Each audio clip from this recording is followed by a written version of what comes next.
Okay, welcome everybody to the seminar, The Future of Global Climate Finance. We have a small workshop arranged with Jacob Park, who is currently a visiting scholar here at Linköping University, and Katherine Browne from the Stockholm Environment Institute.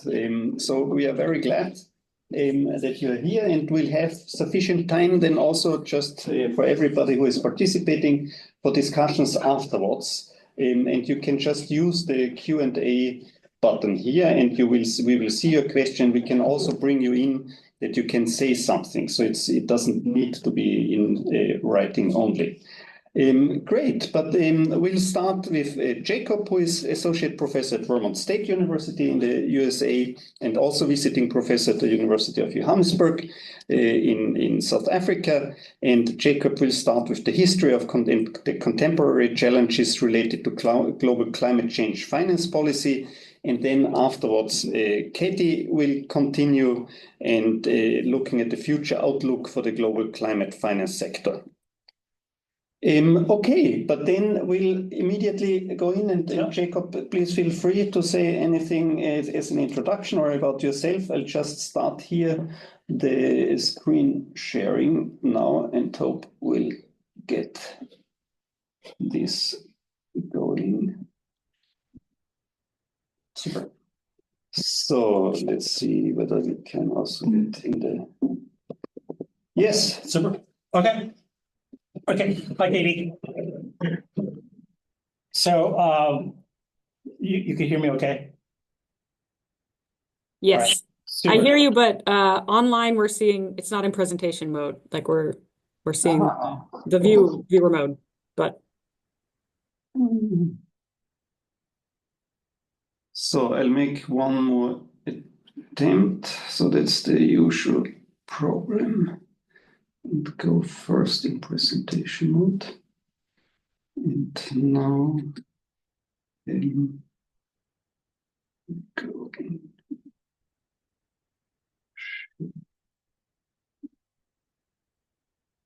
So this one.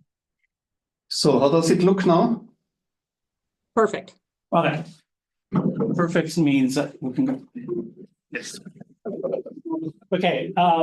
Thank you, everybody. What I would like to do is, as Harold had just mentioned, I'd like to just sort of provide the context for global climate change and sort of really, and I'll go right to, and before I start, I just want to just mention really briefly, and Harold already mentioned this, as sort of a business school professor in the US, but also I have a role as a visiting professor, would do a lot of my research and engagement work through the University of Johannesburg. And I just also want to mention, just because it's kind of relevant later on, that I have I'm part of this kind of a leadership team, part of one of the commissions at the World Conservation Union, where I'm looking how climate finance links with nature capital and conservation finance. So that's a really important area of my research and my outreach. So just want to mention that.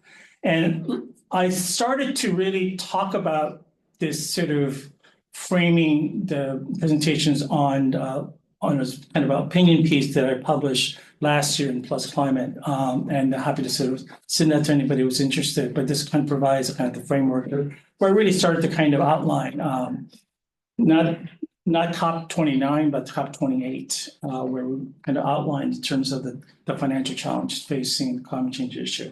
So where I wanted to do this was talk about three parts. Hopefully that will not get us, won't take that long. The first question or issue I think is important to talk about is, how did we get here? How did this problem materialize in 2025? And number two, what are the potholes? What are the barriers that we see in terms of realizing this kind of solution, or in terms of climate finance institutions and governance that we need to have? And the third piece is some ideas in terms of moving forward. And Katie will sort of pick up on COP29 and talk more focus on what happened at COP29, plus the decision was made in terms of climate finance. So how did we get here? I think it's important because I'm not only because I'm in Sweden, but also starting with the very beginning, where in 1972, the first UN conference was held on the human environment. Before that, there was really a discussion of it. And even then, in 1972, there was always some recognition that we're going to need some funding for it. Right? But of course, because this is the very genesis of what happened, they're just talking about, okay, we probably would need some money. Where can we get it? There was really no specific plan of any sort in 72. And probably in Our Common Future, there's this historical document in 1987. And even then talking about how we need to secure additional funding beyond what's already dedicated. But beyond that, we didn't really talk about where would the money come from, how much are we talking about. And it wasn't until 1992 in the Earth Summit that we really start talking about actually putting numbers to the need for climate financing, sustainable development financing. And they calculated then, and this will be interesting if you look at what was decided in COP29 most recently, is that approximately they're estimating an annual sort of disbursement around $600 billion per annum, and with about 125 billion on grant. I mean, back then, they literally had this, where this number comes from, of course, is a big mystery. Nobody seemed to know who came up with that number, how they calculated it. But that was a number that was a starting point in 1992, as far back as that time period. And what has happened since then is this sort of, is really, you started seeing big changes in terms of how financial flows to climate change, mitigation, adaptation, and system development. And the big change that's happened in the last 20 years or so is recognition that government and state level institutions cannot do it all. That they're going to have to engage with the private sector for one, and number two, start working with the private actors in terms of unlocking private capital markets in terms of addressing these issues. Again, that provides a pathway, but also a barrier, which I'll explain later on.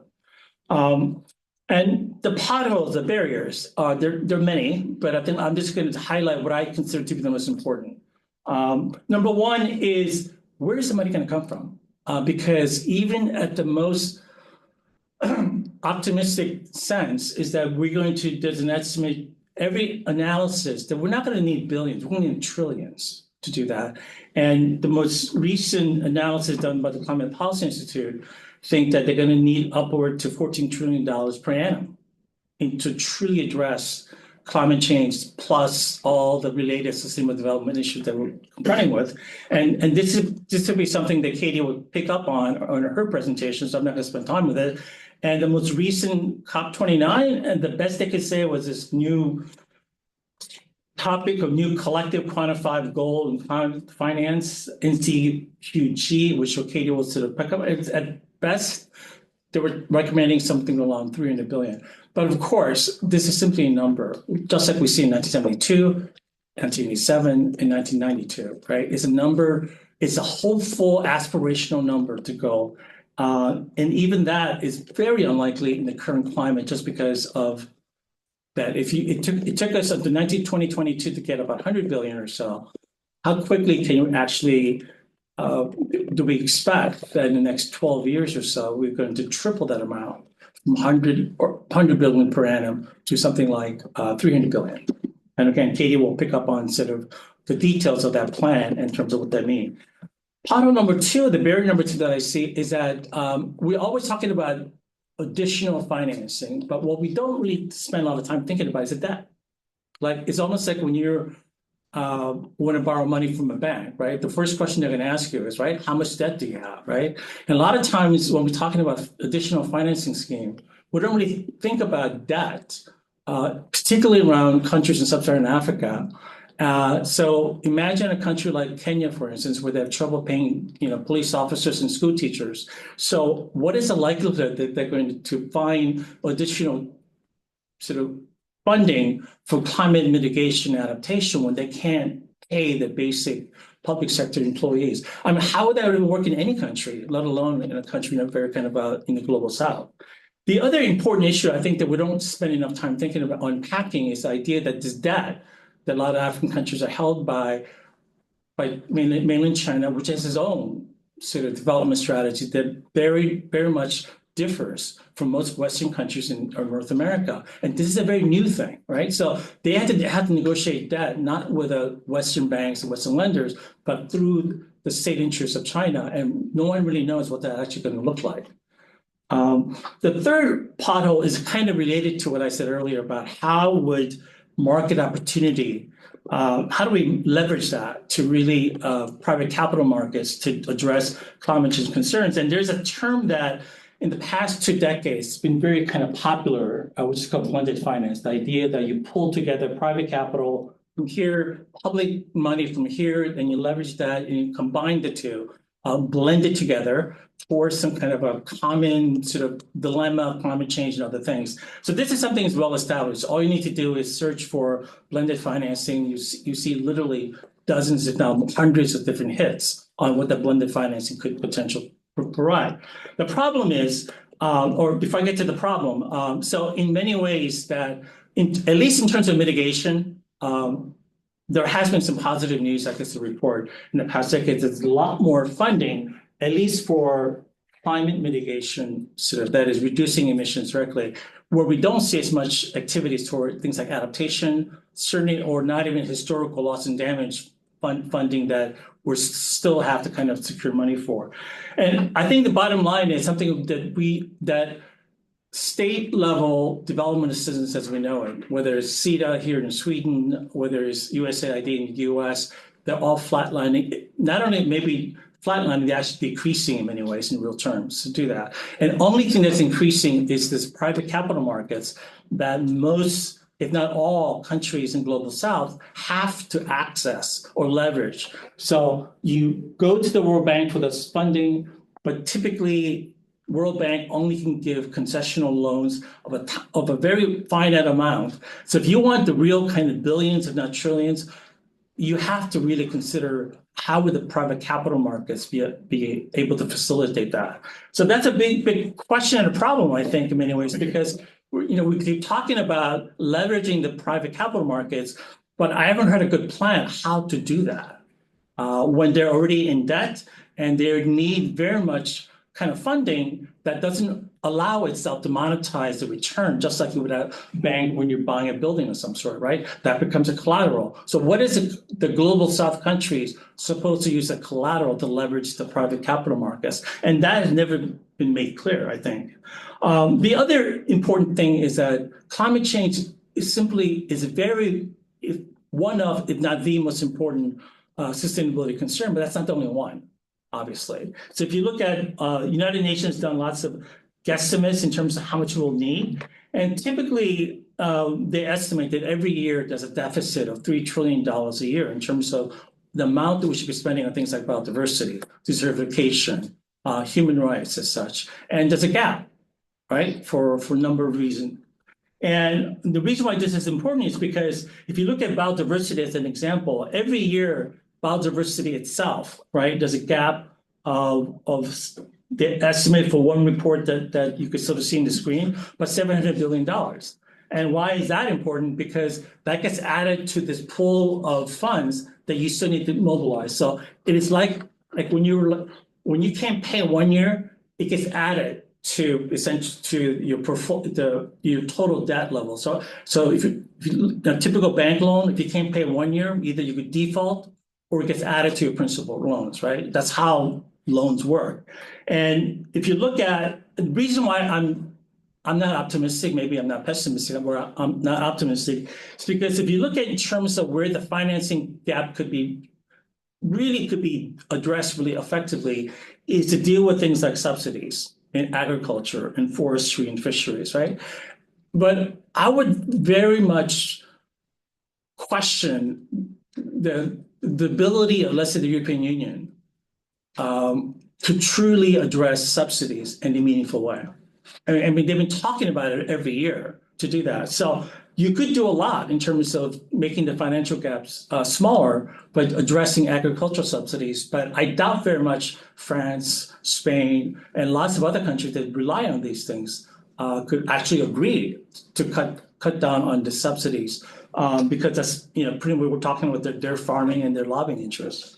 The other important barrier that I see that I think that we're beginning to talk about is this, what I would call this socioeconomic political uncertainties, this leading to sort of a social public backlash against things that are green.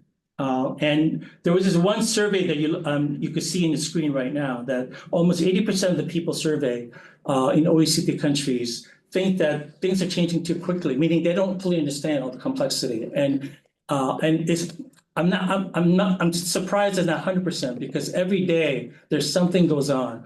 Wildfire in California, a flood here, natural disasters here that we don't understand. Are they all connected at some level? Probably through climate change. So even if you don't spend your full-time energy thinking about it, people are just confused to do that. And what does confusion and inability to predict the future leads to is to for instance, to form like some uncertainty. So politically, virtually every country, including the US, there's a new president that we're having, in case you haven't forgotten, in the next couple of days, on January 20th, right?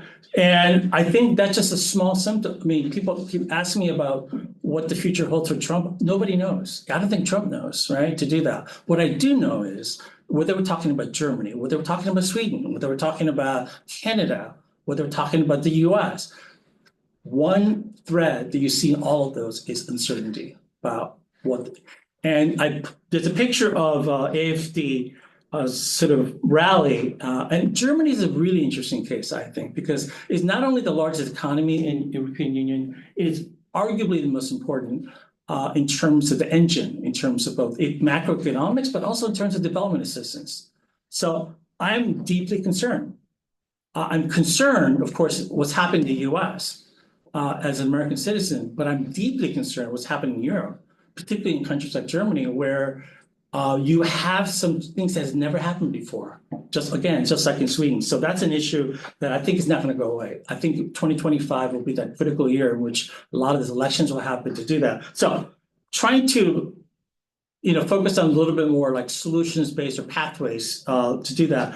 First, I think the way forward is that we need to really, on a global level, stop mixing together mitigation financing with adaptation. Because the thing the Global South really need is the adaptation, that is the ability to adapt to climate change. So it's actually fairly easy to get mitigation financing, like say building an energy efficient plant. You can monetize the carbon credits. That's pretty well already mainstreamed already, okay, except for like things like carbon capture technologies as such. But what we don't really have any idea what to do about is adaptation. Where are we going to secure and mobilize funding so that the Global South countries could actually adapt to do that?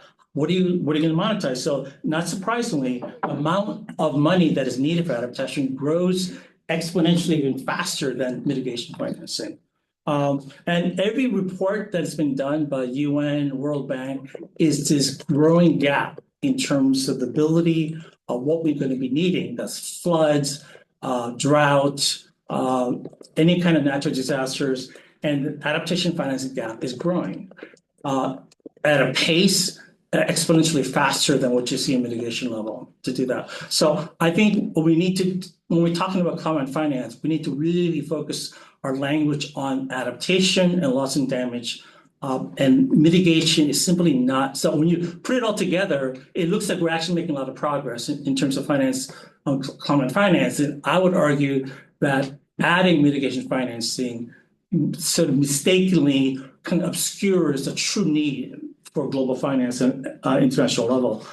The other important pathway, I think, is that we need to really think strategically about how do we connect climate finance with indigenous, the most vulnerable communities around the world. There has been lots of activities the last couple of years on this, particularly around conservation issues.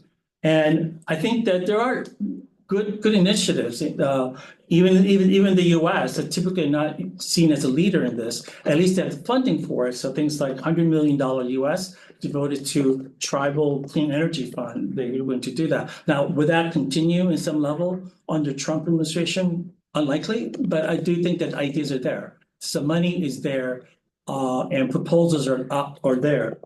The other important piece is that we have to really engage the foundations around the world, philanthropic institutions, to really focus on not in their respective home countries, because that's where you sort of see. So just as an example, for corporate foundations, most of the corporate foundation, which is in places like Germany, is very, very important, that most of the corporate foundation as a percentage goes much greater to the home country. So that means that foundations, since most of them exist in Western North American countries, that they give their money to organizations based in their home countries, which makes sense. But how would the global South countries get the funding necessary for them to do that? Climate Justice Resiliency Fund is just simply one of many that I see that are emerging. They're really looking at things like climate justice, resiliency in a serious way, but it's really, really nascent level. I don't think it's really what I would call mainstream to do that. And the last piece of it I just want to highlight is how we could use, and this is my own sort of self-interest, my role at the University of Johannesburg. We need to make Africa the center as a living laboratory, how to connect not just transition, but transformation in a serious way. Just one important thing about equity, I think it's important that Africa the sub-Saharan Africa only contribute about 3 to 4% of the entire global greenhouse emissions. And it's a percentage, it's actually declining. So when we're talking about countries and regions of the world that could use a little bit more greenhouse gas emission, that I think maybe we should start thinking about, should that be an exception to a certain degree? Because if you look at the recent data, that we're going to probably by 2030 have greater percentage of greenhouse gas emissions coming from data centers than you're going to have from the entire African continent. And I don't see how that's fair or equitable or just. So I'll just leave it there and then have Katie take off and looking at the COP. Thank you, Katie. Thank you. So wait, we'll just, oops. So is this the wrong button? Are we still sharing or not? Yes. Yeah, so Katie, you are starting to share. Okay. Yes, so it's coming up. Yeah, so they see it. Yes, they should.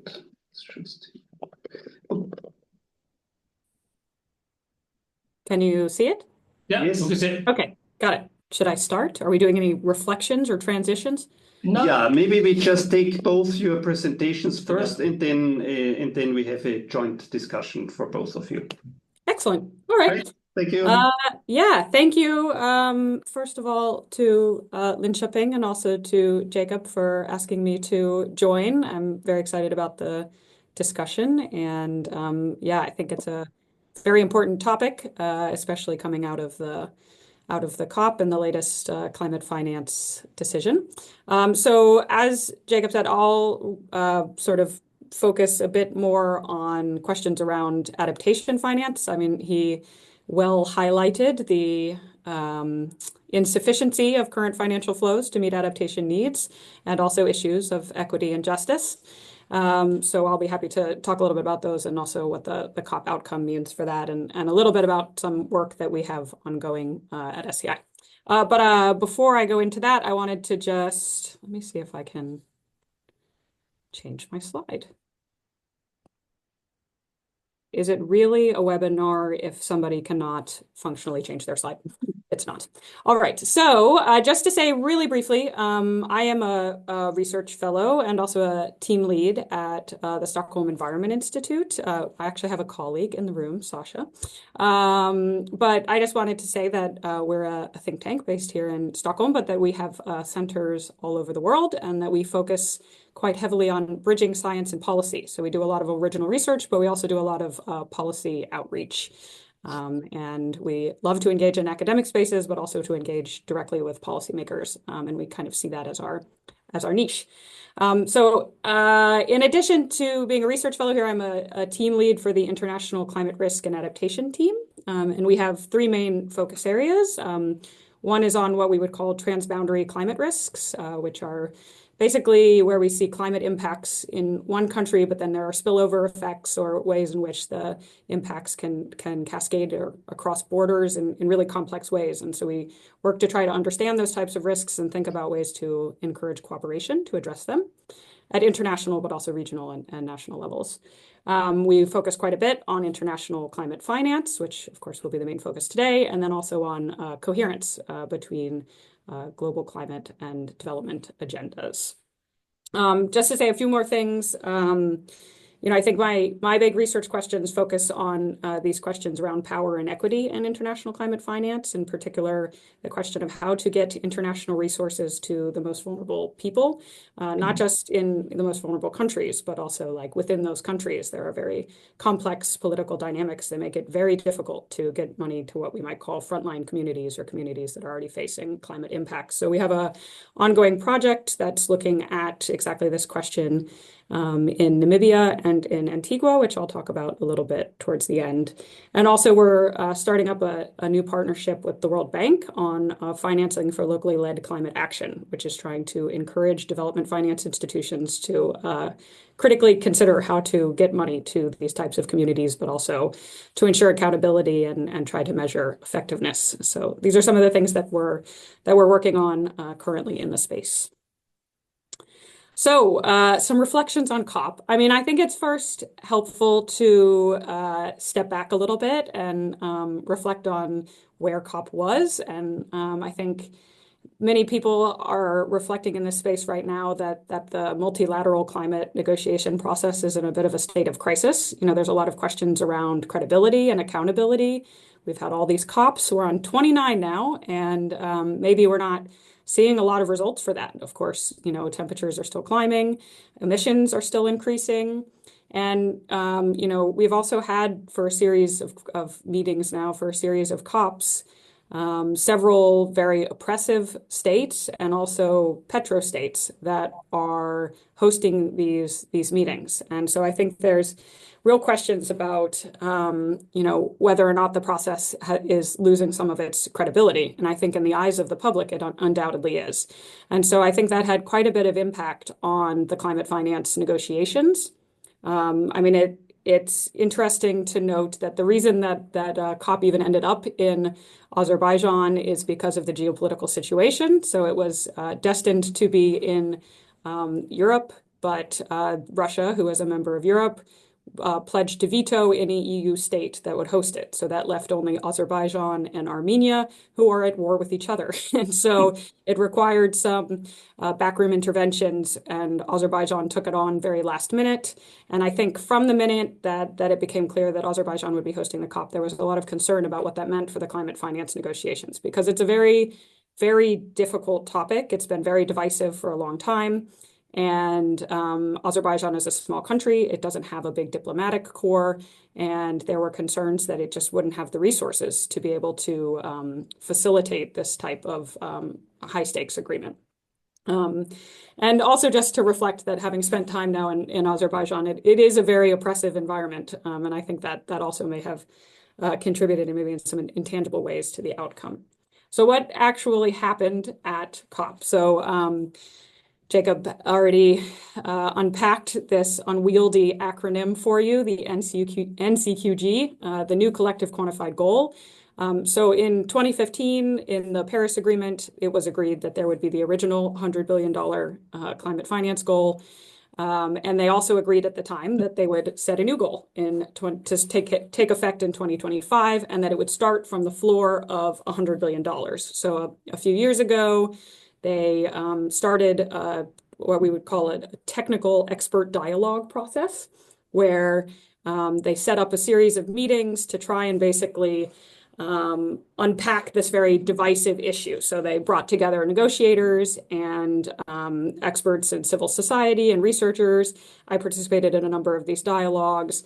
And the idea was to try and sort of take this really contentious topic and take it out of the negotiations so that it wouldn't slow down other negotiations on other topics, and also try to sort of create this informal space where people could be more at ease and speak about things more directly and like address the technical issues.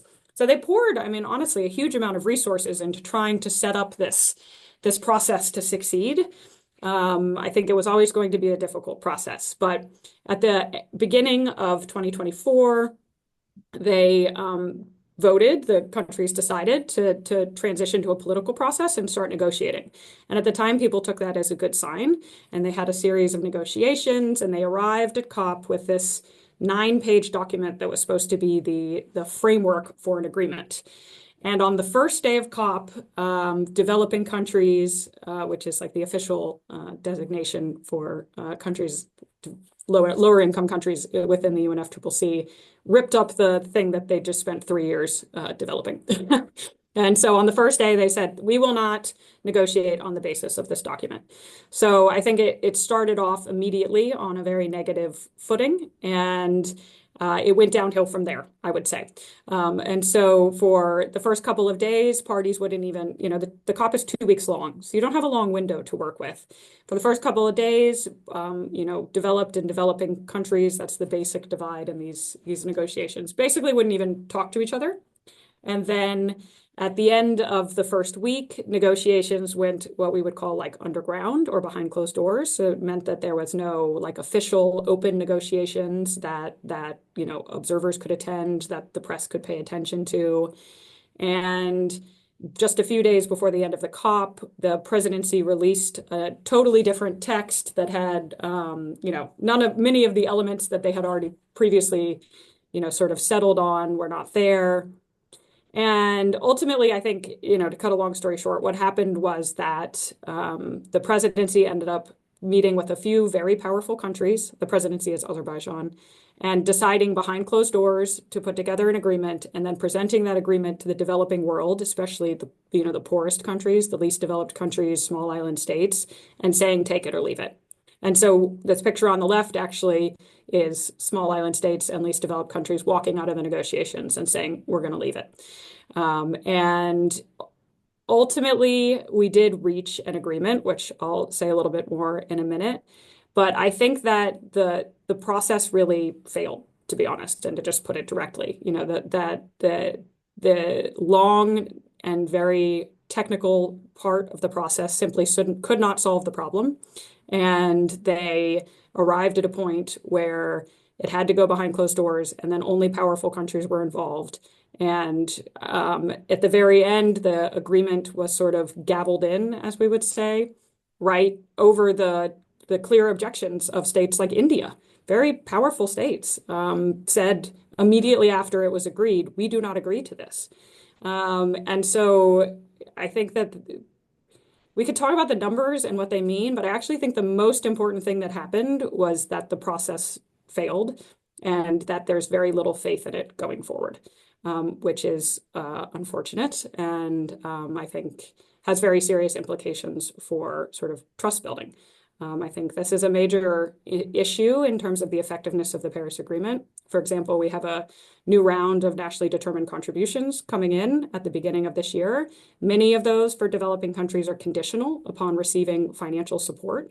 And now they don't have faith that financial support is forthcoming. So those agreements are likely to be less ambitious. So all in all, it was, to put it colloquially, a hot mess and very disappointing, I think, for people who had been involved in the technical side of things. I also think that, and this is a bit why I wanted to start by reflecting on Azerbaijan as the hosts, there were very serious questions about whether or not Azerbaijan were honest brokers in this process.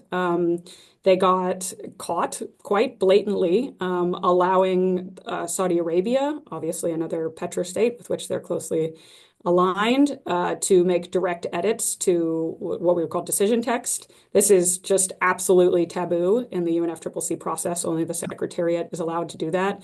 And they got caught in such a amateurish way with track changes in the document itself, which is like a big bombshell in The Guardian. But I mean, it does raise very serious questions about honesty and credibility in the process. And then even after the agreement became final, the COP president, so like the main person who's supposed to be facilitating negotiations, came out and revealed the negotiating positions, the confidential negotiating positions of major parties like the EU, and basically blamed developed countries for the disappointing outcome. And this is quite problematic because he's still the president until Brazil takes over the next COP in November. So I think there are major concerns about how the UNFCCC process is really addressing climate finance at the moment, among other things. So quickly, as Jacob promised, I will just unpack a little bit the actual numbers themselves. I think that when you first take them in, you're like, wow, that sounds like a lot of money. I mean, 1.3 trillion is a big number. It has a T in front of it. But I think that if we actually dig into what the words mean, it's quite empty. So, I mean, just to recall, Jacob was pointing out that the original expectation was $600 billion a year, and that was in 1992. Also that we need $14 trillion a year. So even the numbers on the paper are fall far short of what would be expected and definitely what is needed. Also, if we look at the $300 billion goal, people have pointed out that actually accounting for inflation, that's about 230 billion. So it's really closer to a doubling. And it's more or less a maintenance of the status quo. So that's it. And again, keeping in mind like the incredible adaptation needs we already have, the overall needs, this really falls far short of what it needs to do. And it's also important to note that in many ways, it's less ambitious than the $100 billion goal because it now accounts for South-South climate finance flows. So like Jacob was saying that China provides quite a bit of climate finance. That now counts towards the goal. And I mean, that's great that China is providing climate finance, but when you're expanding who counts in the goal and the number is not expanding tremendously, it's actually in many ways a dilution of ambition. And then the 1.3 trillion itself, I mean, the language there says from all public and private sources. That's just all money that has any sort of climate relevance. And they did set up a process to basically try to define and mobilize money under this 1.3 trillion. But that's actually probably already what's happening. So it's not really a goal in a lot of ways. And one of the major challenges in climate finance is that there's no set definition. And so there's a lot of debate about what counts. And I think it was a real missed opportunity to provide clarity about that in this case. And instead, we have incredibly ambiguous language that basically does not change anything about what's already happening. Nevertheless, signal for greater ambition or motivate greater ambition. And I mean, of course, that's quite a harsh assessment. I mean, it's right to point out that we're in a really difficult geopolitical environment. Countries that are major donors are having to pay, a lot for defense. They just paid a huge amount of money for COVID. But also there's a sense, I think, among, recipient countries or countries that are reliant on climate finance that climate just doesn't have the same level of urgency as warfare and pandemics. And I think there's a sense that, it just is not a priority for wealthy countries. And so in general, I think it was a disappointing outcome, but also one that continues to undermine trust between the developed and the developing world. I also just have some quick reflections on what it actually means specifically for adaptation finance. So before COP, I wrote a brief that was outlining what the NCQG must have based sort of on scientific and policy analysis. It didn't end up with many of those things, but I think those were kind of a reach. It did end up with some of them. I mean, I think one of the biggest problems is that the goal does not lay out a specific target for adaptation. And as Jacob pointed out, adaptation finance far lags mitigation. And, this weak language around balancing the two hasn't worked before, so it's unlikely to work going forward. So we're going to continue to see that adaptation is chronically underfunded. It does, going a little bit to Jacob's point about debt levels, which is a huge challenge. It does acknowledge that a lot of adaptation funding needs to be grant-based, not loans, and not be adding to debt burdens. And this is also a reflection of the fact that adaptation just does not have the same business case as mitigation. And there's just not the same attraction for private finance, even with blended finance models. And so that's still a huge open question that needs a lot of work. And it does also emphasize the need for innovative instruments, which I'll say a bit more at the end, but I think can be quite important going forward. I think in general on the question of like measuring effectiveness of adaptation finance, it's good in that it recognizes, that we need different types of funding to support different types of adaptation, and that we're funding money that's coming through the UNFCCC, which is good because that money tends to be more equitable than funding that comes through private finance, definitely, but also flows like or institutions like the World Bank and IMF. And then finally on equity, I actually think there's pretty strong language on equity, but if there's not more money, then there's not more money to go around. So it's not necessarily all that helpful, but it's still a good thing to say. So we're seeing that, there's prioritization of least developed countries and small island states, that's LDCs and SIDS. The need to direct more money to the local level, which is, especially for the research agenda that we have at SEI, quite important. Reaching women, indigenous peoples, youth, good, but doesn't set any targets. So it's a little hard to hold anybody accountable there. And then trying to address issues of access. There's major issues with, the poorest countries having low capacity and limited resources to try to access this type of money, especially because it's so fragmented across different types of funds and different funding sources. So it's quite challenging. But so all in all, I think for adaptation finance, the goal is pretty disappointing again, though there are some good things there to build on. Just before I pivot a little bit to looking forward from here, I wanted to just briefly highlight that we've had some work going on here at SEI looking at the questions of equity and adaptation finance, especially distributive equity.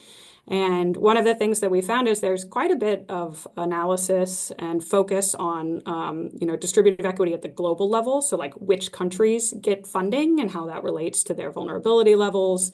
Like I said, there's recognition of the need to direct funding to the poorest countries and those most vulnerable to climate change. But I think there's less focus on what actually happens once national governments get money. There's quite a challenge in poorer countries, but also conflict-prone countries with a lot of political divisions. To actually get governments to then, redistribute that money to more vulnerable parts of the country. So one of the things that we've been working on is developing a framework for trying to sort of analyze this distribution within countries and to help us understand like whether and how funding is reaching those that are most in need, which is a clear mandate under the UNFCCC. And one of the things we've also found is that there's a real lack of clarity about how funders, so say, UN funds like the Green Climate Fund or big funders like the World Bank, how they're even thinking about this. They'll say they're trying to reach the most vulnerable. They'll say they're trying to be equitable in their distribution of funding, but it's not particularly clear what they're trying to accomplish. So one of the things that we've been working on is trying to sort of disentangle this and ask, well, like, first of all, like, what kind of outcomes are you looking for? Are you looking for, equitable outputs? Are you looking for, structural change? And when we say equitable outputs, we would mean like who gets what? Is the money actually getting to the most vulnerable communities? Or are we looking for equitable outcomes, which would be like reducing vulnerability and enhancing adaptive capacity? Or if we're thinking about structural change, are we addressing what we would say are the underlying drivers of vulnerability? So that could be inequality or, sort of colonial legacies. And then, working backwards from what they're actually trying to accomplish, asking ourselves, well, how then would we define these questions? What principles would we be trying to be following? And then what types of questions do we need to be asking ourselves? What sort of elements of distributive equity do we aim to address? And so this work is obviously quite theoretical. I mean, we've tried to build it in a way where we have this framework that funders could pick up and either apply to guide the way they're making their funding decisions or to be evaluating outcomes. But we're also doing empirical work, as I said, in Namibia and in Antigua, which are two big projects under the Green Climate Fund that have an explicit focus to try to direct money to local levels. And we're going to be doing some surveying and interviews and focus groups that try to ask whether that's been successfully accomplished according to this framework and what kinds of principles they're operating under on the ground. So that's sort of one dimension of this big and very important equity question in adaptation finance. But yeah, I think quite an important and maybe overlooked one to date. And happy to say more about that project in the discussion. So the last thing I wanted to take a few minutes to talk about was just a kind of, and this is building off of, Jacob's sort of potholes and pathways analysis, but some of the like big picture trends, we've had this climate finance COP and, I think a pretty much universally reviled outcome. Like, what does this mean going forward? I think one of the main takeaways for me is that the sort of meaningful dialogue and also meaningful action on international climate finance is moving outside of the UNFCCC. I think the UNFCCC space is deadlocked. It's not dynamic. And so we're seeing that, spaces like the World Bank, IMF, are becoming much more important. Also, the G20 is becoming much more active on climate finance, including adaptation finance.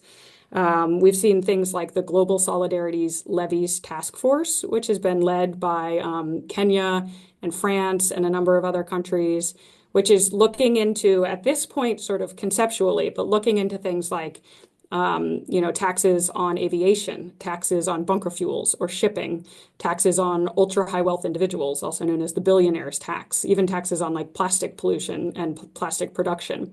And just to be clear, all of those things are sort of explicit carve-outs from the Paris Agreement. So like the Paris Agreement does not account for aviation or bunker fuels, or for that matter, military emissions. And so if we could find a way, even, it doesn't have to be globally, but if we could find a way to tax, these currently untaxed, industries with major climate externalities, that could create a very significant source of funding that could go to, for example, adaptation and help fill the adaptation gap. And so I think there's also an emphasis now on thinking about innovative mechanisms. I mean, Jacob pointed out that, that public funding is just not in a position to fill the gap right now, and it's not for the foreseeable future. So, in addition to these solidarity levies, could we be looking at things like debt for climate swaps? We have these massive debts, and we have, like a desire to enable resilience building in these poor countries. But of course, there are obstacles to these things too. It's not particularly clear that if you open up a bunch of fiscal space in a very poor country, they're going to use that money to do things like, invest in resilience. And it's not necessarily clear exactly how that could work. So there are some of these, they're happening at small scales. They're quite experimental, but I think they could be quite important. I also think that the push for multilateral reform of like international financial institutions is very important. There's a recognition that what we would call the Bretton Woods institutions, so the World Bank, the International Monetary Fund, have very inequitable representation, and that they have, been sort of insufficiently supporting the most vulnerable countries in the world. Also, up until very recently, continuing to enable fossil fuel production through their financing. And so there's an effort now to reform those so that they better reflect, current political power and I think, frankly, the rising power of the global South, and also better enable climate resilience. Mia Mottley, who is the Prime Minister of Barbados, is the sort of big figurehead on this. But I think it's gotten some surprising political traction. And in many ways, it's a very malleable sort of policy platform. It's being constantly negotiated and renegotiated. But I think that we've seen some concessions on the part of the World Bank and the IMF. And, I think that over the next decade, there could be meaningful changes. But we'll see. Also, to Jacob's point, I mean, this is just kind of putting a finer point on it, but I think we'll see increasing south-south flows, especially as like funding from wealthier countries continues to fall short. And a lot of that will come from China. And that's not very clear what the implications are there. China definitely uses, this climate finance as they do with any international funding to advance their, own diplomatic objectives, but all countries do that. And yeah, I think that it's going to continue to be very important. And in a lot of ways, I mean, especially in the fallout of a second Trump presidency, we are going to see more, leadership from China and other rising powers, other powers in the BRICS, and also continued obstruction in many multilateral processes like the UN processes. So there's kind of a mix. It's like, I think, in some ways they set up parallel institutions, in some ways they obstruct, and in some ways they lead. And so it's not a very clear-cut story of how China will step onto the stage in enabling international climate finance. So these are some of the things that I'm sort of keeping my eye on that I think will be very important over the next 10 years, but I also think it will be very, very unpredictable as we move forward. So I think that's all for me. Looking forward to the discussion and welcome any questions and comments. And I will stop sharing the screen now so I can see you all. Yes, thanks so much, Katie, and thanks, Jacob, for these really great talks. And I think really, very clear and insightful and, somewhat bleak in a sense, but still, nice to have some outlooks and, not everything seems to be lost already. So there is time for discussion, and maybe we just try now first. So whether you are online or here in the room, so if you are online, you can just drop a line through this question and answer function. And we have here a question from Florine, and I will just, Florine, maybe let me see. We could try that you could you ask yourself? You should be able to. We should be able to hear you now. A little test. Yes, great, works. My question relates to the one of the pathways forward, where it's mentioned by Jacob that the focus of philanthropy and funds with its change to Global South is one of the ways forward. And I'm wondering about your expert views on if this philanthropy and these donations will remain required for example, sustainable energy projects in developing economies, or that there are ways that these projects will be able to finance themselves and attract more capital or generate returns with, for example, these innovative mechanisms that we're talking about. Sorry, to answer that. Thank you very much for reading, and then Katie may have her views on it. But I think, to me, that any one sector that is private, public, philanthropy isn't, we need to think about how did they work together. So without having to kind of use like blended finance language, but in a way, so the role of philanthropy, I think, is really important because, that's what you call is not as big as, let's say, public or in private sector, but you can use it because it's so much more grant-based. You could experiment more, right? So a lot of times what allows barriers form in financing and other types is that there's always this sense that everyone says, how do we know that it works, right? That's always that question. So philanthropy has a really important role to play in the US, in Europe, and elsewhere, to really ask the question of when we talk about innovative, or when we're talking about that, things don't become innovative by itself. It becomes innovative once you've done a lot of experiments, just like with basic ideas of science.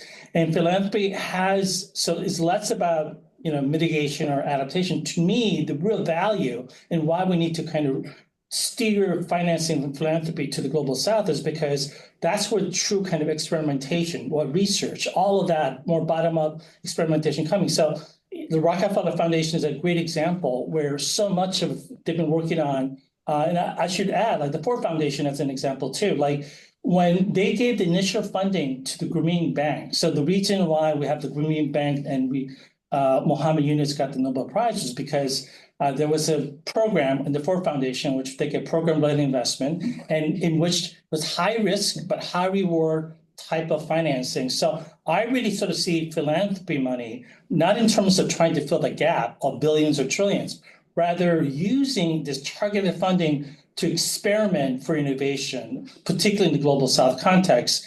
And I just simply, there's not enough funding for the type of things, because whether we're talking to public, whether we're talking about in private, they need evidence-based, at a much higher level. And I think that's where philanthropy really comes in, I think, in terms of experimentation and how they could do that. So hopefully that answers your question, Florine. Great, thank you. Thank you. Do you ask Katie whether she has a... Katie, you want to add something? No, I think that was great.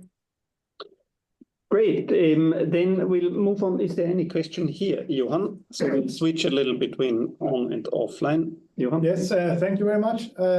I think I aimed it to Katie first, and maybe you know. Sure. So the other pledges coming out of Baku, for example, stuff like the energy storage and grid pledge, is this something that are supposed to be? Is this supposed to be any flows here from the north to the south in these pledges, or are these pledges to build out, for example, the grid within the pledging countries? Yeah, they would. I think this speaks to the challenge of fragmentation in the international climate finance landscape. So yes, they would fall under the $300 billion pledge. I mean, basically, and this is also like the ambiguity around it, but basically it's any money that flows from developed to developing countries counts towards this 300 billion, whether it's for mitigation or adaptation or even loss and damage. So yes, would be the short answer. I don't know the specifics of this pledge. I think we also have a challenge too, where there are just so many different pledges and initiatives and different things happening at each COP that's serving the goals of maybe a few countries, that it's also quite difficult to keep track of everything. And also to follow up and make sure things actually happen. Yeah, thanks. Thank you. Then I'll just follow the list here. So the next question would be to Jacob about the subsidies. And the chart you showed about subsidies did not mention subsidies to oil production. Oh, yeah. You offer some reflections about that. The reason for that is because it was looking at specifically about diversity. And of course, there are subsidies for for oil, for nuclear power, only reason the nuclear power as an industry exists in the U.S. is because the federal government pays for essentially very subsidized for insurance for liability purposes to do that.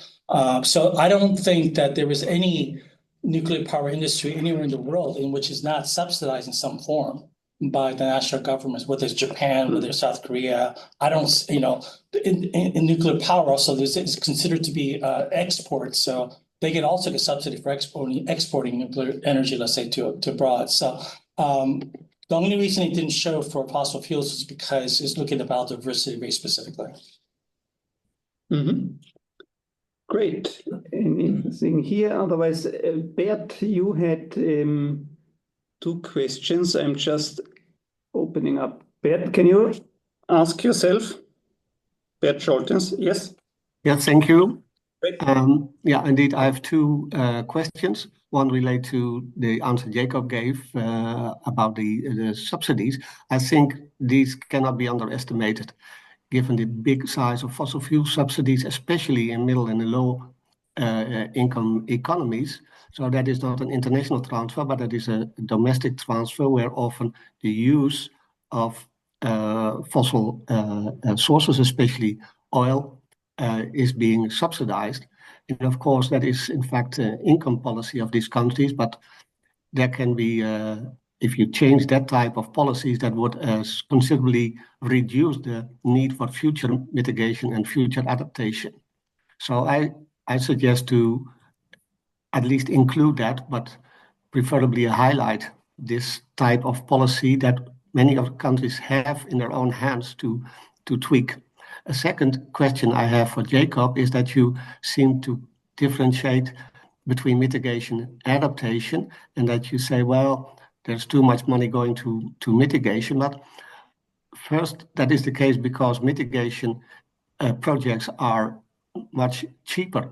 And so with $1 of international climate finance, you can reduce much more greenhouse gas emissions via mitigation than via adaptation.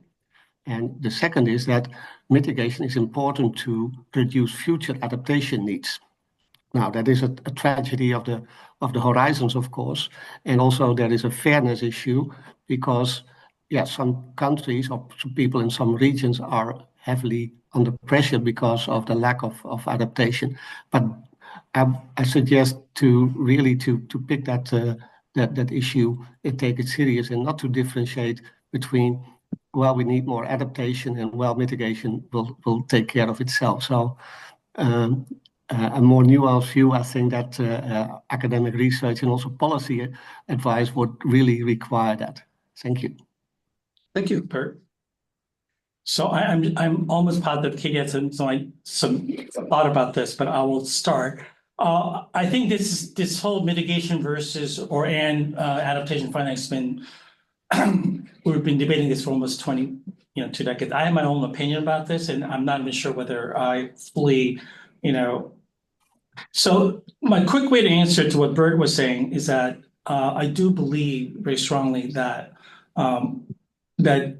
when I say that it's taking care of itself, I don't mean that we need to ignore it, right? But the problem is that if you just put climate financing as a generic term and not break this out into categories, right? We don't see where is a truly positive trend happening.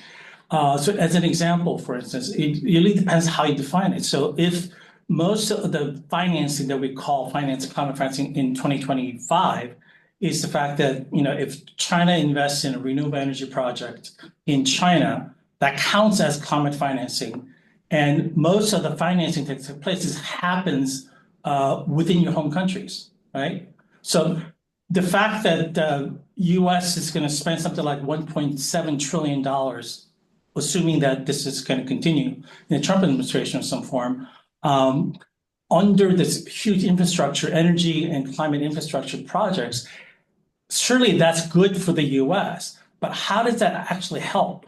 For instance, the adaptation priorities of, let's say, the global South. So that's why I'm trying to make the case that it is much easier to make the case for mitigation. Not that it's not unimportant, but rather we are, by prioritizing mitigation, essentially what we're doing is making that gap between what we need for mitigation even greater. So I'm just trying to argue for more rebalancing between the need for mitigation, which will continue, but also the need particularly for the global South, where you're going to need not just adaptation. And Katie, I don't know if you have some thoughts about the whole loss and damage fund that is being created, that we need to really think about historical debt, right, of terms of countries already emitting, in which global South didn't play any role. But surely there's got to be some equity concerns about that. So, Katie, I'll just defer to you in terms of the loss and damage, the new fund that is World Bank. I wouldn't really talk about that, but I think is there some room there for, scaling and mobilization there? I'm not sure. Yeah, I think it's an incredibly complex question. Of course, the point that was made that the best adaptation is mitigation is true, but also the point has come to which the adaptation needs are so extraordinary that we can't just focus on mitigation. And I think even something like the LA fires shows that, that we also have to be building resilience simultaneously. And then if you're going to say that the best adaptation is mitigation, well, the best loss and damage is adaptation. And so there's sort of this chain of connections between them. I think that, yeah, we have a new loss and damage fund.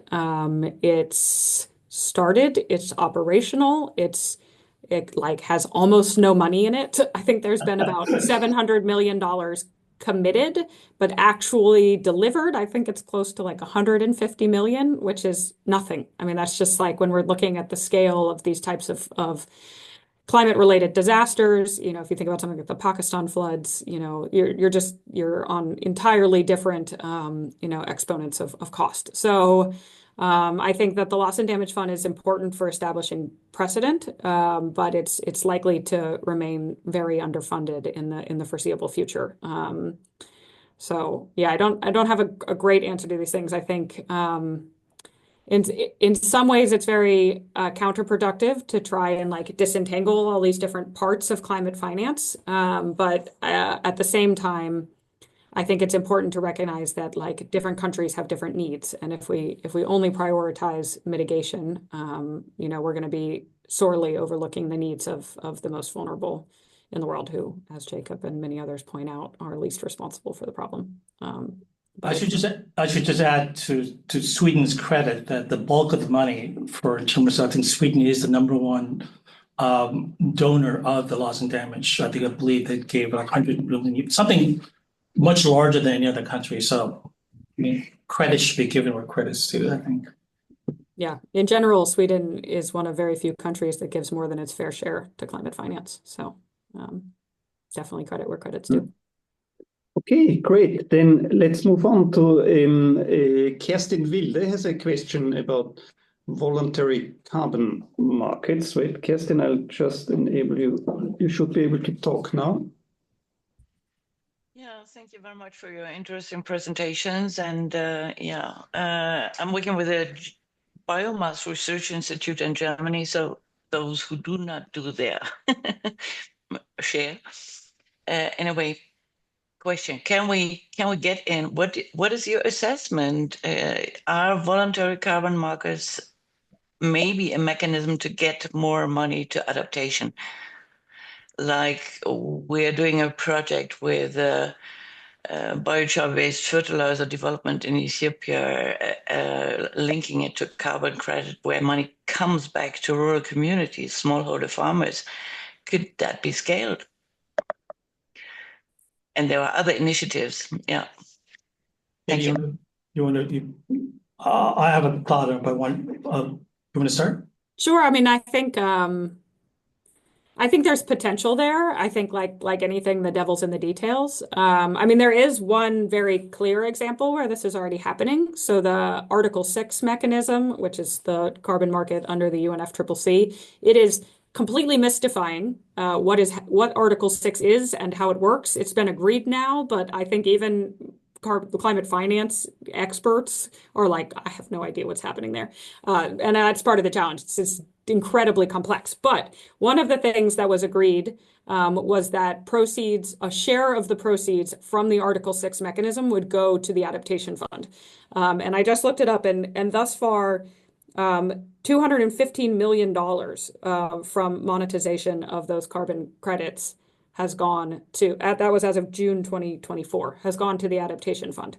So like that's, again, a drop in the bucket, but it still sort of shows proof of concept. And that it's long been hoped that by operationalizing the carbon market agreement under the UNFCCC, that would lead to a big boost in funding for the adaptation fund, which has been really struggling to attract support. So there are already mechanisms in place, but I think the big challenge with carbon markets is the complexity, and trying to actually generate proceeds is still unclear exactly how that will work. Jacob. So I'm even more pessimistic than Katie about this in a sense, because if you ask me, do I believe that carbon offset markets needs to be there? Yes, absolutely. Whether it's Article 6 or other types of things. The problem is in the current system, there is really every project, every report that we looked at shows that the scale of fraud and scale of basically that in terms of true, what I call sustainable development impact, is it possible? Absolutely. But is there really big problems in implementation? Absolutely as well. So I think the carbon market, as we kind of designing any kind of financial schemes, has to be there just because without a carbon market, a lot of this kind of funding for giving to local communities is not going to be able to be there because what you're monetizing is the carbon in which they will reduce, right? To do that. But then what it raises a question in terms of scaling is what happens then, what about nuclear power? There are many different technologies that actually you're supposed to be reducing emissions, right? Then you can start to do that. So my concern is that if you ask me, is there strong evidence that the voluntary carbon market or the carbon market itself could provide the kind of bump or increase? I haven't seen that evidence yet, despite 2+ decades of evidence or analysis being done. But I'm still, this is where my optimism comes in. It doesn't mean that it's ever going to, always going to fail. I just think that we need to take seriously, and there are certain areas of, for instance, forestry-based offsets, right? It is methodology for that and how you count that.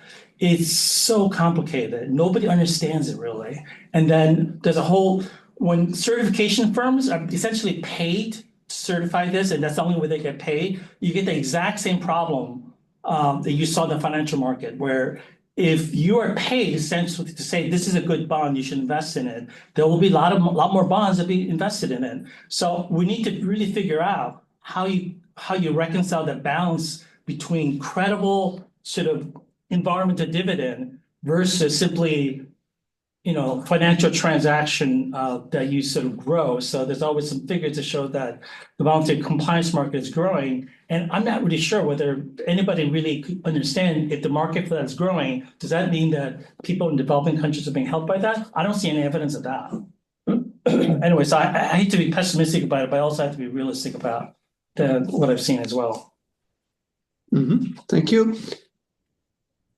Then we have a question to Katie also, which relates to what you talked about, these mechanisms under IMF, World Bank, or G20, taxing aviation, taxing the rich, and so on. So the question is then also, how can it be ensured that these mechanisms can be deployed towards adaptation in developing countries? There's no direct connection between the two. Would you please comment on how you can be hopeful about this as an alternative mechanism to the UNFCCC? Yeah, I think it's a good question. There's at this stage you can't ensure it, except to say that the Global Solidarity Levies Task Force, which is looking into this, has sort of explicitly stated that that's their aim, is to meet the goals of the Paris Agreement and especially like to achieve climate justice goals. So these sort of fall also under this Bridgetown initiative that's trying to sort of bring greater equity to international financial mechanisms. So like it's the aim, and that's the mandate that those countries have given that task force. And so that's reason for optimism, but it doesn't ensure it. But also just to say, it's not clear. It's very unlikely, actually, I think, that these things would happen under the World Bank or the IMF. They would happen probably at a national level. So like Brazil might, and Brazil has been sort of active in the G20 because they were the previous presidency, they might tax their ultra high wealth individuals and then keep that money in their country and direct it to vulnerable communities in the Amazon. I think it's incredibly unlikely that we would see something, in the next decade or two that's global like this. I mean, I just think it's highly, highly unlikely.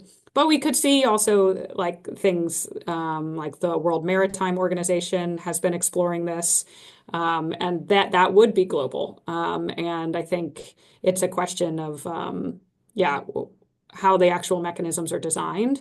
But it's unlikely, I think, that they would be under something like the World Bank and IMF. I think they would be under other institutions, or most likely of all, it would happen at a national level, just because that's feasible, whereas I think it's not so feasible globally. But if I can just say one more thing, that's actually a space that I'm quite optimistic about. I think there's real momentum there and a real desire to, especially because things like aviation feel very luxurious. It's kind of for populist governments, I think it could be more appealing than other forms of carbon taxation. So we'll see. Thank you. There is, if I could just add one more thing. So I know that some countries are actually trying to differentiate between, let's say, aviation, between sort of more kind of mass tourist kind of aviation, because most people are not going to be happy with it if they get a price of airline ticket goes up. Maybe really targeted of if you levy a tax on if you own your own personal plane, which clearly you need to have a certain degree of wealth, to have your own plane. So that's a kind of targeted, I think, levy that I think people are trying to figure out is how best to do that and reduce the transaction costs of how you get the money. And then to Katie's point, how you disperse that becomes a secondary issue. But what you tax is the critical thing. I mean, for anyone who's been following this, there's something called the Tobin tax in which you're supposed to tax financial transaction. And there's lots of great ideas out there, but it's never been some kind of way great ideas turn into actual plan of some sort that you could implement. So I do agree with Katie, though, that Bridgetown Initiative and others are really trying to, scale up the idea so that this could actually happen, at least, let's say, in our lifetime, perhaps even. But like all things, things seem to be very slow.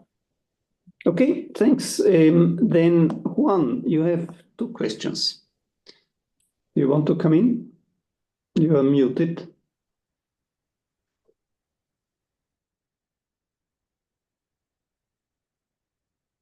So I'll ask your question. In your opinion, how do we attract more grant making and less loans? Attract, I'm sorry, what? More grant making. Oh, grant making. And less loans. Katie, you want to start? Now, Yeah, I mean, I think this is one of the most challenging questions right now, because if you look at the debt levels, it's very clear that they're unsustainable, and also that they're inhibiting climate action, both mitigation and adaptation in the lower income and least developed countries. I think it's a really tough sell right now. I think even countries like Sweden are interrogating their foreign aid budgets and questioning their effectiveness. So my honest answer would be, and this isn't always the most popular answer, is to demonstrate the effectiveness of grants. I think that's very challenging when it comes to adaptation. But I think that, sitting in Sweden, there's a great desire to see what the money is accomplishing. And it can be very burdensome on the countries that are receiving funding, to have to generate results and report. And especially, again, for adaptation, it's quite complex. But I think that there's sort of a potential for a virtuous cycle where you show what the money is accomplishing and then more money comes. And then you show that you're accomplishing more. And I think this also means like showing governance of the funding and accountability. Again, like these are difficult topics for everyone to talk about, but there are major concerns about like what the money actually does. Does it go into people's pockets? And I think there's of course paternalistic tones there that recipient countries really resent. But at the same time, I think it would be to everyone's benefit to invest in showing what the money is accomplishing. And then, like I said, I think it could really generate a virtuous cycle there and build trust. Okay, thanks, Katie. Then one second question would be whether you could, so any of you could say more about promising climate finance examples from the Global South. So are there promising what? Climate finance examples from the Global South? Well, I'll mention, I didn't get into this in my presentation just because I felt like I was reached my sort of limit of time, but I think there are a lot of interesting sort of ideas, but one that to me is sort of promising, sort of in the experimental stage is what called the sort of the energy just transition framework that is starting on South Africa. They already have something, I believe, in Senegal. Indonesia is probably next, and then Vietnam. The idea is that and this kind of cuts across the debate between what is a grant, what is a loan, as such. So basically, the group of Western countries, in this case, South African Energy Just Framework, that you are given a certain pot of money to do a very specific task. To decarbonize, let's say, the electricity system in a certain country. and then you're given like a long term. So instead of like a 1-year grant or a 1-year loan or something, it's more, let's say you think about much more 10-year time frame. So the country could actually do something with it, but the continual disbursement is conditional upon certain progress, and then the countries themselves has to mobilize domestic funding in order to meet the rest. So the idea is that maybe you use kind of grants to lower maybe sort of the interest rate, let's say, that you might get. So the idea is not give grants or loans as a kind of a binary thing, but rather use it together. And I think that one mechanism, which I hope to devote the next 5 years of my life studying, is why don't we don't really look at insurance schemes very well, right?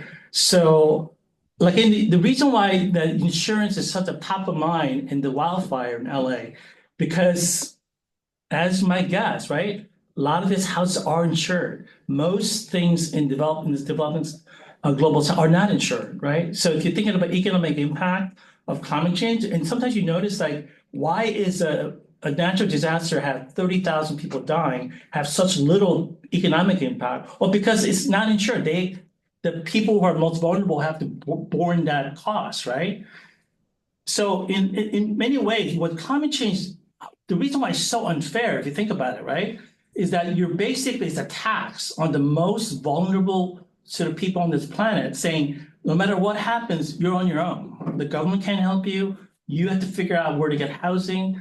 And if you think about how unfair that is, and compared to, let's say, most developed countries where there is functioning insurance market, where if something happens to you, then there is at least some kind of a trigger where if it gets bad enough, you get some kind of compensation right away, right? But where's FEMA for Sudan? There is none, right, to do that. So I really think that in addition to just exploring more grants and not loans, we need to really think about how do we best mobilize insurance to best hit and there's already schemes like it, but that rarely gets the kind of, because it's not sexy, no one thinks insurance is sexy, but I really think it's underutilized as a financial mechanism, whether it's innovative or not. And I think we're just kind of, going around the same ideas all the time even, and not really think about what do we truly need to help people on most vulnerable people on this planet. And a lot of times it's like, well, show me, greater accountability and a lot of things like that. And I'm not really sure that's going to help us very much. But Katie, you probably have some thoughts about that too. Well, I really was just, as you were talking, I was thinking, I wonder a lot about the limits of insurance, Right. that we're seeing places, the highest risk places are essentially uninsurable, including California and Florida, who are like just some of the wealthiest places in the world. So I also think there are really like interesting questions around like the limits to insurance as well. I remember like in one of these technical dialogues that I was talking about, a representative from a wealthy country was saying, well, we need to think more about insurance and like risk pools. And a representative from a Caribbean nation was like, are you kidding me? No one would ever insure anything on my island because it's guaranteed we're going to get hit with a hurricane every 5 years and everything will be flattened. So like, don't talk to me about insurance. So I just think, yeah, I agree that I agree that it's underutilized, and I think it's starting to get more attention.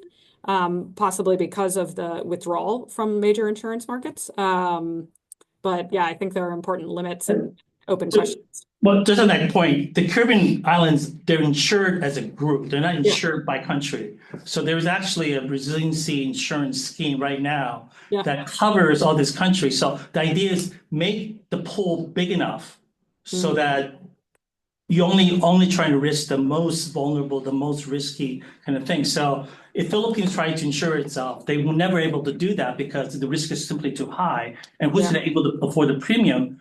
So you need a kind of a regional approach or more even a global approach.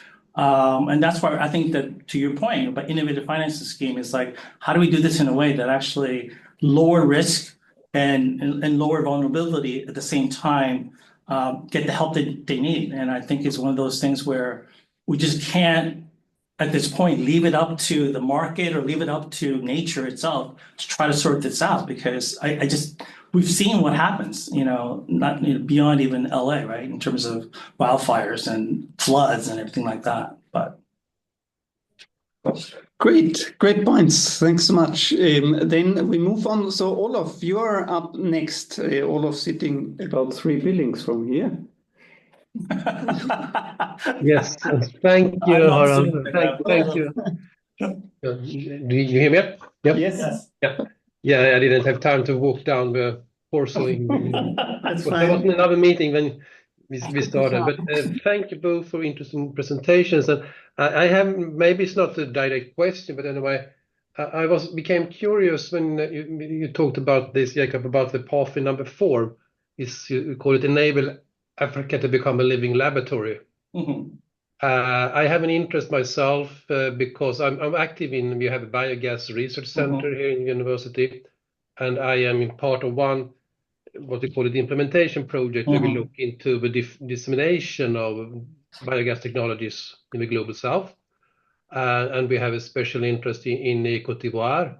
There's some actors there trying to set up biogas production and all the benefits that can come from having a local energy production and waste management and sustainable fertilizers and everything that can come out of an anaerobic digester. So I became a bit curious here more about what you see in front of you with this pathway number 4. What is it? Who will finance it? And how can you make things happen? Because it's very interesting. So the reason I said was my own self-interest, because of my role as a visiting professor at University of Johannesburg. But I do think that the reason I singled out Africa, and again, I mean, why not Latin America? Why not emerging sort of parts of Asia? Because the pure kind of justice and equity sort of is right. When a group of countries only produces like at most 4% of the global greenhouse gas emissions, they cannot, as a group, right? They're being penalized in effect for not emitting enough greenhouse gas emissions. Because in order to have a market, you need to able to emit a certain amount, right? To do that. So the reason why the voluntary carbon market in most African countries will not work, because they simply do not emit enough greenhouse gas emissions to turn that into marketable to do that. So traditional schemes. So in a weird sort of way, only way the voluntary carbon market works if there's high emitting and you have fast economic growth, right? To do that. In most parts of Africa, neither of those conditions fit. So in many ways, our traditional approaches for market-based approaches, biogas and others, is that you need to think about some way to implement your project without a voluntary carbon market to a certain degree, because that's where it gets tricky. And then I know there's some schemes where you're going to pay maybe certain African countries for not emitting, maybe trading debt for funds, as Katie mentioned. So I really think that our traditional climate finance approaches that on a global level, most of it, from what I could tell, doesn't work, because that is really fits a certain types of framework that simply do not exist in Africa. And I'll give you one example that I think is, a lot of people don't realize this, is that national parks, okay, that you would think the national park, most of national parks or parks in general in Africa are not financed by national governments, despite what we may think about national parks. It's actually financed through either by like tourist tax, like Rwanda, for instance, charges tourists almost $1,000 US to watch the mountain gorillas, right? And that money gets then sent to fund other conservation projects, because so they rely on tourism in many African countries to fund the conservation projects, as an example. So this is one of the reasons why I think a traditional approaches to whether it's climate financing or conservation financing schemes, you need to really focus on Africa as a region to really think, is this going to work? Because a lot of the conditions you need for projects to work in other parts, including global south countries, are not going to work in Africa. And I'm not saying that it's going to fail everywhere, but poor African countries are not a good lens through which you could do a lot of this kind of projects. And I'll give you one quick example of this. So there's a lot of projects that you do in India, and then you try to replicate this in East Africa. I've seen a lot of this kind of off-grid projects to do that. The reason why successful Indian projects tend to be unsuccessful in a lot of East African and Central African and Southern Africans, because in India, there's a national priority. Most of the countries, most of the households, even the village level, is already electrified. So that's not the problem. Unlike in East Africa, particularly, that percentage of population that do not have basic electricity are the highest in the world. In fact, about 2/3 of the people right on this planet who don't have access to electricity are actually in sub-Saharan Africa. So that means that businesses who rely on energy for it. So you have to really think about the African ecosystem. And I just seen so many projects that seem to work here, but then say work in Brazil. So let's try biofuels in Africa. It's not nothing unique about Africa, but rather the underdevelopment. If you look at the rankings, the development ranking, they're all like, they're all like the bottom, like say 10, 15%, they're like 80% in Africa. So you have to be really sensitive to this.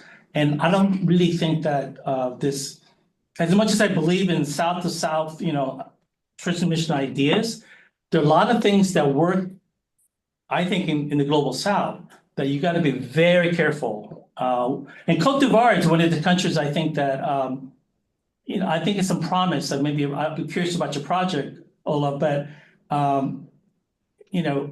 there are rural parts of Malawi that looks so underdeveloped that any kind of infrastructure project would be, it would be very challenging to do any kind of project. So that's why it says you need to make a living laboratory.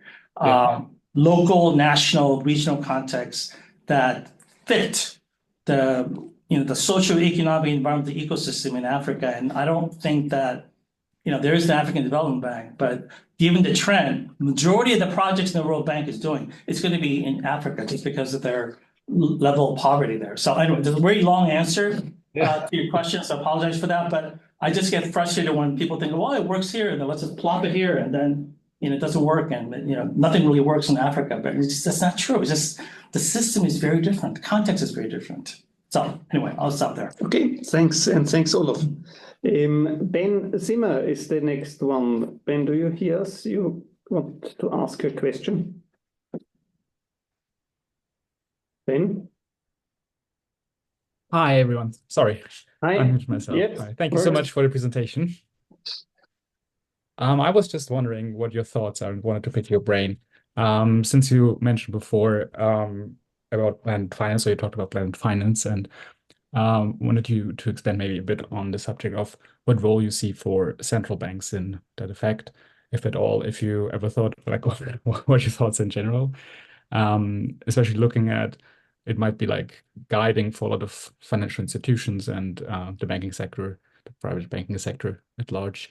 And so far, what I've seen, we just have certain ways of assessing the risk impacts, but maybe, I saw that there are some ideas out there, maybe of a more activist approach, so more interventionism by central banks. So what do you think about it?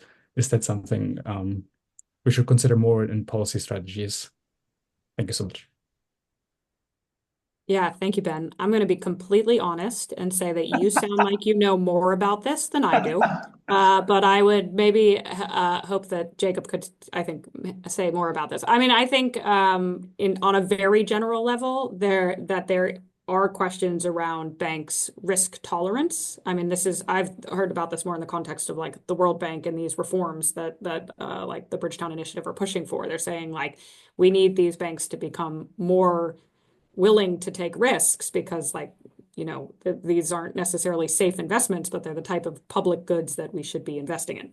But I think, of course, those banks say we need to maintain our credit ratings and so I will not say more because I don't think that I have great insights on this, but I'm going to expect Jacob to. So way I would answer this, Ben, to your question is that there's a surprising amount of central bank involvement in sustainability issues through the IMF. There is a consortium of central banks based in Switzerland. They always seem to be based in Switzerland for some reason. that looking at central banks, and they have a kind of an initiative on sustainability. But I'll give you one example, okay, if you wanted to explore like who's really doing some interesting work.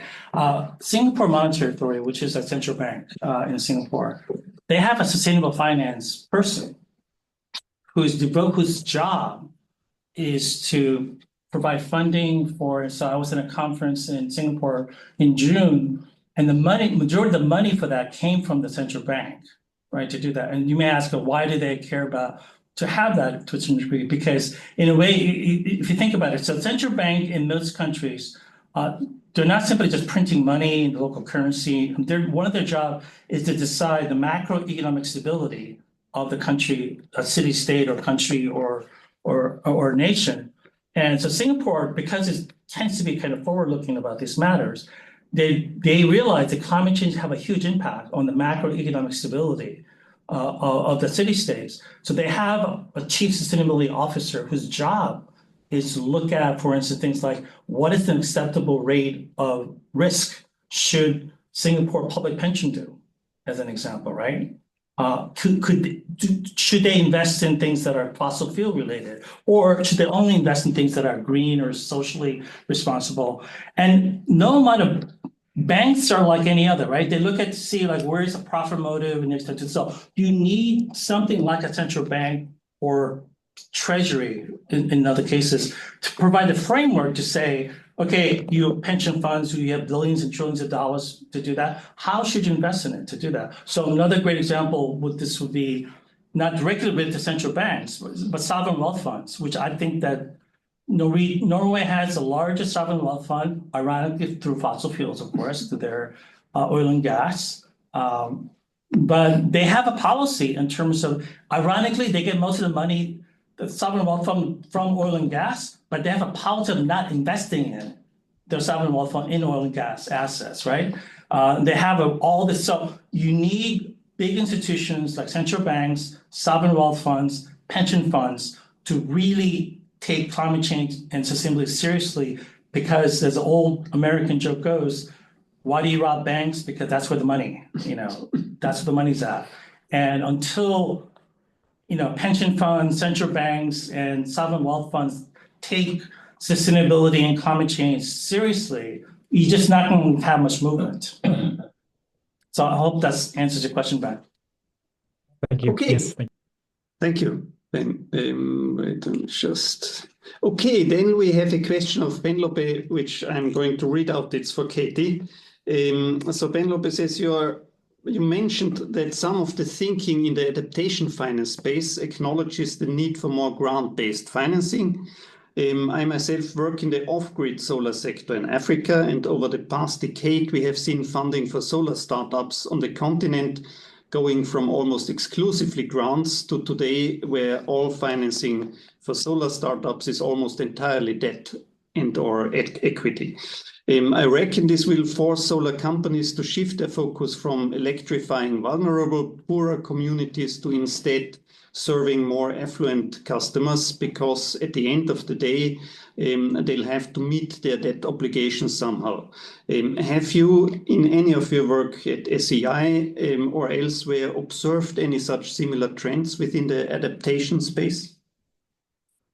Yes, definitely. I mean, I think the case of off-grid solar is kind of both adaptation and mitigation. But yeah, I mean, I think that's one of the core challenges, is that it's very difficult to persuade private companies to invest in adaptation. And we've heard like last year, the Gates Foundation put out like a request for proposals on the business case for adaptation. And this is just sort of the latest iteration of a long-standing question, which is like, how do we demonstrate the return on investment for adaptation? And it's quite clear that we can't do that in sort of a monetary or a fiscal way in most cases, but can we show it in terms of social impact or, in other ways?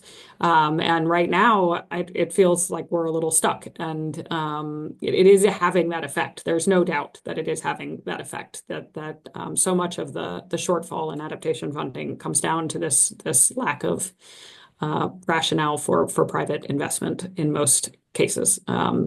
So Penelope, please solve that problem for all of us and report back. That would be excellent.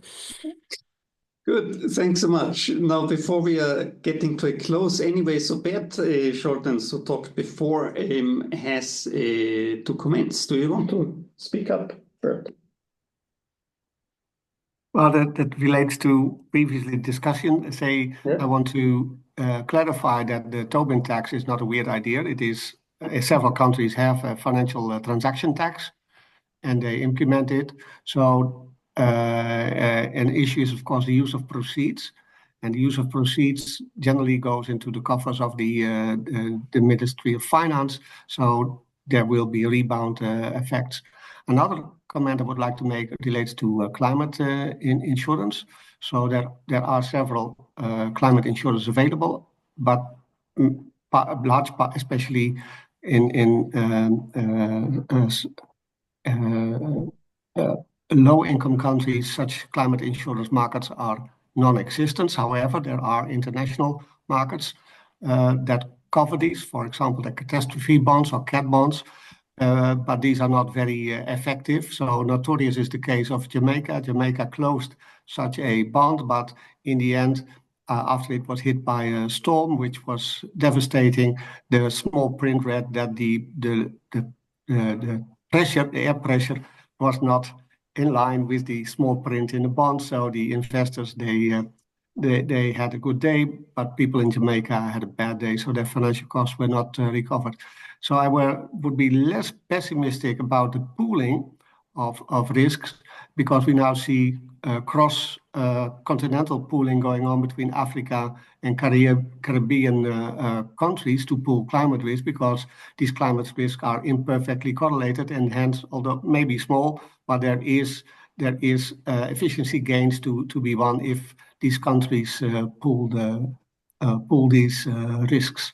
So, yeah, small steps forward, I would say. But this is just to add to the discussion.